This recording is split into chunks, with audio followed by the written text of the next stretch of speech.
Sibiri safar kalo tile saba hijira 1400 ani 45 donna an b'aw fo ka waleɲuman dɔn an sugantili la an b'aw bisimila ɲɛtaa ka kunnafoni bulon kɔnɔna na bamanankan na aw ka bi kunnafoni bakurubaw filɛ nin ye. Gendarmew ka école denmisɛnninw olu kulu 30nan olu kɔni bɔra u tilala kalan na a yirala k'a fɔ sa min kɔni ye nin gendarme denmisɛnnin ninnu ye u bɛ taa maa 843 bɔɲɔngo la. Finitigilaka minnu ka baara ɲɛsinnen don ɲɛnɛminifɛnw kɛlɛli ma n'o ye office central des stupéfiants maaw ye olu ka wulikajɔ kɛra sababu ye ka tɛgɛ da ɲɛnɛminimafɛn caman kan. An ka jamana kɔfɛ kunnafoniw na kɛrɛnkɛrɛnnenya Senegal tunkara tagaden maa 70 tɛgɛ dara olu kan Marɔkɔ finitigilakaw fɛ kɔgɔji sanfɛ.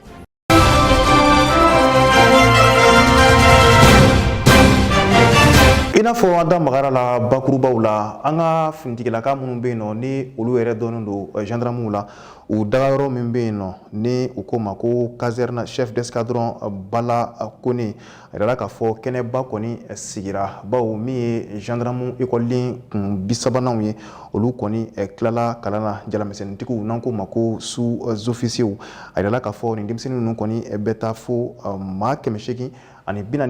ɲɔgɔn bɔɲɔngo la minnu ye u ka jalaw sɔrɔ a yirala k'a fɔ sa minisiri min ka baara ɲɛsinnen don lakanako ma anw yɛrɛ ka jamana kɔnɔna na n'o ye général de brigade Dawuda Ali Mohamedi nin ye ale tun bɛ nin kɛnɛ kofɔlen kan ale tun ye nin kɛnɛ yɛrɛ maa ɲɛmaa ye Abdou Watara ale ye sɛgɛsɛgɛli minnu kɛ nin ko la an ka jɛ ka ɲɛmada o fɛ.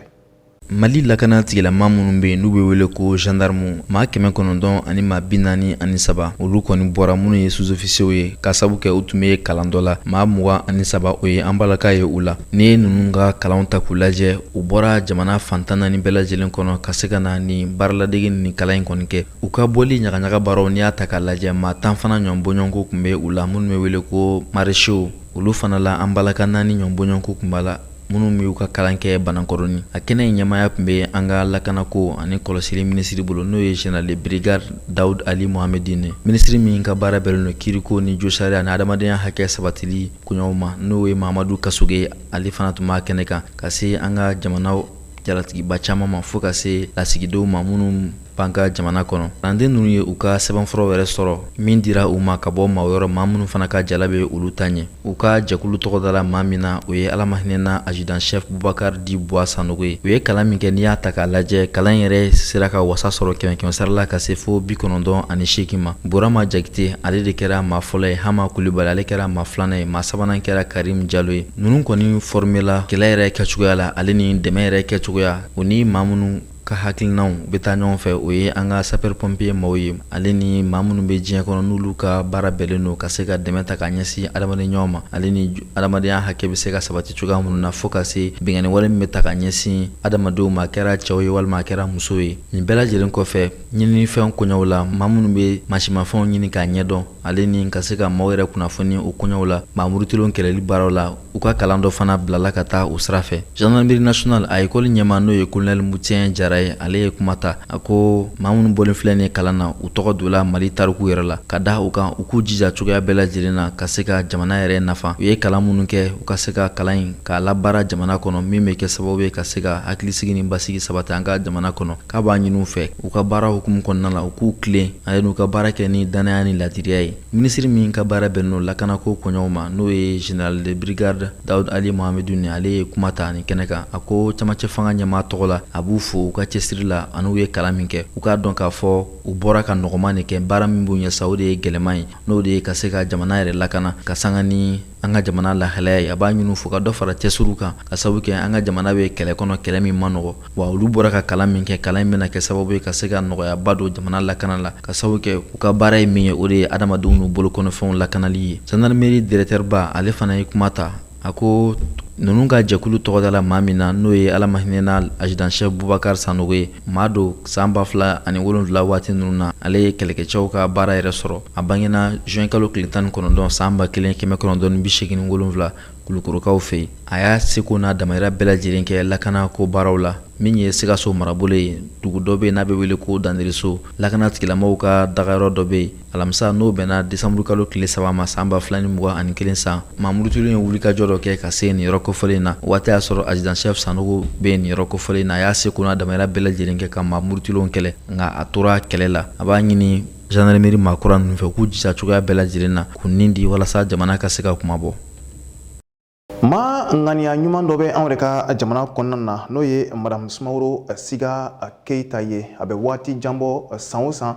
ekɔlibilaw kɔni kɔnɔna na a kɔni bɛ denmisɛnninw fara ɲɔgɔn kan ka se ka diinɛ yɛrɛ kalan kɛ denmisɛnninnakaw kun u yɛrɛ bɛ se ka silamɛya yɛrɛ kɔni dɔn cogo min na bawo a yirala k'a fɔ denmisɛnninw de kɔni ye siniɲɛsigi ye nin kalan in bɛna kɛ sababu ye denmisɛnninw yɛrɛ kɔni bɛ se ka silamɛya yɛrɛ dɔn ani ka u yɛrɛ senda yɔrɔ kɔni dɔn anw yɛrɛ ka jamana kɔnɔna na telen ta tɔgɔ la Asata Mayiga ani Laji Mamadu Tarawele olu tun bɛ nin kɛnɛ sanuma in kan. Ni cours de vacances ka se ka denmisɛnninw yɛrɛ kɔni kalan alisilamɛya diinɛ taabolow la a kun yɛrɛ kɔni tɛ dɔwɛrɛ jogo ɲumanw u bɛ se ka don denmisɛnninw yɛrɛ la cogoya min na diinɛ kalanni hukumu sira yɛrɛ kɔni fɛ. Hakilina min ye ne bila nin na ne y'a ye an ka sigida la denmisɛnninw kun bɛ yaala yaala de la vacances fɛ donc kulonkɛ u bɛ ɲɔgɔn bugɔ kɛlɛw fɛnw don o don ni n bɔra sɔgɔma n bɛ bɛn n'a ye wula fɛ ni nana n bɛ bɛn n'a ye donc n y'a miiri k'a fɔ est ce que n'an y'a essayer ka kalanbulon dɔ dayɛlɛ nin denmisɛnninw ni vacances la a tɛna kɛ ko ɲuman ye donc ni o hakilina de y'a to n y'a daminɛ n ka so kɔnɔ fɔlɔ n y'a daminɛ ni n sigiɲɔgɔndenw ye donc minnu yɛrɛ bɛ n ka carré kɔnɔna na n y'olu wele ka na n ka so ka komi ne yɛrɛ bɛ taa baarakɛyɔrɔ la donc n ye karamɔgɔ dɔ ɲini o bɛ na ka na o kalan malimatu 2 ani karamɔgɔ 1 o tun bɛ na u kalan n ka so kɔnɔ bon an y'a daminɛ ni denmisɛnnin 40 ni kɔ ɲɔgɔnna ye donc dɔw nana fara jama kan ka na caya bon ɲinan an filɛ a san 3nan de la nin an bɛ ekɔliso dɔ kɔnɔ yan bi o muso y'a ka ekɔliso di an ma komi sokɔnɔna dɔgɔyara donc a ko k'an ka kɛ ale ka ekɔliso kɔnɔna na donc an bɛ ale ka ekɔliso de kɔnɔna na bi denmisɛnnin ye mɔgɔ 270 an ye a dabɔ a kama denmisɛnnin ninnu bɛɛ ka se selijita cogow la denmisɛnnin ninnu ka se duwawu la n'u bɛ dumuni kɛ n'u bɛ sunɔgɔ u ka seli faridaw dɔn ani u ka suran damadɔ dɔn u bɛ se ka seli ni minnu ye ani diɲɛlatigɛ yɛrɛ kɔnɔna na denmisɛnnin yɛrɛ kan k'i comporter cogoya min na sigida la a n'a masaw ɲɛkɔrɔ donc an y'u dege o la an ye a essayer fana ka an kuntigi Mahamadu kisi ni nɛɛma b'a ye ka to ka o ka tariku dɔw f'u ɲɛna u ka se k'a dɔn an kuntigi ye mɔgɔ min ye a bɔra minnu na ani minnu bɔra a la a n'a ka sababaw donc ka u ka olu dɔn depuis sisan. Karamɔgɔw denmansaw fo ka taa se denmisɛnninw yɛrɛ ma bɛɛ lajɛlen yɛrɛ kɔni y'a yira k'a fɔ ko nafa belebele de bɛ diinɛ kalanni na denmisɛnnin yɛrɛ kɔni ka ɲɛnamaya kɛ ko ɲuman kɔnɔna la. A yɛrɛ y'a fɔ Alakira ni ka kisi ni nɛɛma b'a ye ko bangebaga bɛɛ lajɛlen ye bagangɛnna de ye ko bɛɛ bɛ ɲininka i ka baganw kunkanko la ni ma y'i den don école la ni vacances bilala a to a kana Ala ko fana ɲɛɲini k'a dɔn o bɛ se ka k'i bolo dalu ye Ala ɲɛkɔrɔ inchallah. O la an bɛ ka diinɛ de di denmisɛnninw ma yan nɔ en un mot ani jogo ɲumanya inchallah denmisɛnnin caman bɛ yan nɔ minnu tun tɛ hali suratu fatiha dɔn mais bi olu caman tɛmɛna suratu ikilasi ni fɛn ninnu bɛɛ la denmisɛnnin dɔw yɛrɛ bɛ yan olu bɛ fɔ suratu ikra de la alhamdulillah. ɲinan tɛ anw san fɔlɔ ye kabiri salon ne denw bɛ kalanyɔrɔ in na yan nɔ bon a fusayar'u ma a kɛra sababu ye u donna silamɛya kɔnɔna yɛrɛ la kosɛbɛ kosɛbɛ parce que fɛn caman bɛ yen u tun t'o dɔn u bɛ se ka seli u bɛ seli suranw fɔ u yɛrɛ bɛ ladilikanw di mɔgɔw ma a la minnu ka ɲi minnu man ɲi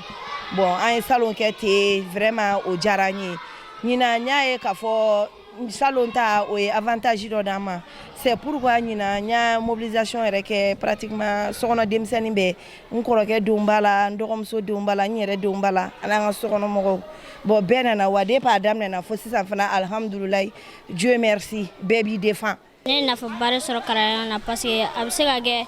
don dɔ an bɛ se ka kɛ yan kalanyɔrɔ ɲɛmɔgɔ ye don dɔ an bɛ se ka denmisɛnninw kalan ne bɛ se ka mun fɔ n tɔɲɔgɔnw ye walasa u kana don kalanyɔrɔ in na san wɛrɛ bɛɛ k'a jija u kana don kalanyɔrɔ la parce que a bɛ nafaba de di mɔgɔ ma. Walasa hali sisan nɔ cours de vacances yɛrɛ bɛ se ka san sɔrɔ cogoya min na weledakan o kɔni taara ka ɲɛsin maa ŋaniya ɲumantigi bɛɛ lajɛlen ma. Ne yɛrɛ min filɛ nin ye n bɛ baara yɔrɔ min na ni o baarakɛyɔrɔ mɔgɔw caman de jɛra k'an bolo di ɲɔgɔn ma k'a fɔ e bɛ nin karamɔgɔ hakɛya in sara e bɛ nin karamɔgɔ hakɛya in sara donc an ye a daminɛ n'o cogoya ye fo an nana mɔgɔ wɛrɛw fana nana fara an kan bon kalanyɔrɔ in an y'a dabɔ a kama parce que wagati in ka gɛlɛn bon cogoyaba tɛ mɔgɔw bolo an y'a kɛ fu ye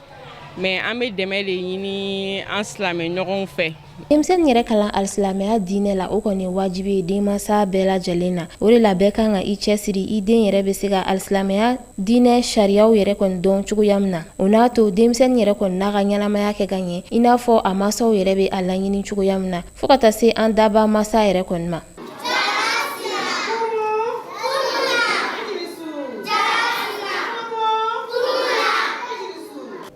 An ka fintigilakaw tɔgɔla kiiriso min bɛ an yɛrɛ ka jamana kɔnɔ n'o ye chambre correctionnelle tribunal militaire ye olu kɔni ye finitigilaka maa 5 kɔni kiiri ka ɲɛsin sariyaw ma u yɛrɛ sariya minnu kɔni sɔsɔ finitigilakaw ka sariya yɛrɛ kɔnɔna na n'o ye o dɔ kɔni marifakisɛ a sonyɛni walima ka yuruguyurugu ka taa se marifa o fana sonyɛni ma walima a yuruguyuruguli ma ani a ɲɔgɔnna caman. A yirala k'a fɔ sa min kɔni ye kiiri 5 ye o kɔni de tigɛra u yɛrɛ ka fara ɲɔgɔn kan sabanan kɔnɔna na. Abdu Watara ale ye sɛgɛsɛgɛli k'a la a b'a ɲɛfɔ an ɲɛna. An ka jamana lakana tigilamɔgɔw ka kiiribolo min bɛ olu ye kiiritigɛ dɔw bila sen kan an ka jamana faaba kɔnɔ u ko n'i y'a kɔɲɔw ta k'u lajɛ a jalakiw binnen don an ka finitigilaka dɔw kan n'i y'a a jalakiw ta k'u lajɛ min ye marifakisɛw ye olu bɛ don foroko min kɔnɔ o ni marifakisɛw olu dɔ sonyɛli bɛ a la ka marifa fana sonyɛ o bɛ a la min ye namarako ye o caman bɛ a la fo ka se dantɛmɛ wale ni bingani wale dɔw ma. Colonel Sumayila Bagayogo n'o ye kiiritigilamaw olu ka procureur général ba ye ale ye dantigɛli kɛ ka sanga ni nin ko ye a ko n'i ye nin waleya ninnu ta k'u lajɛ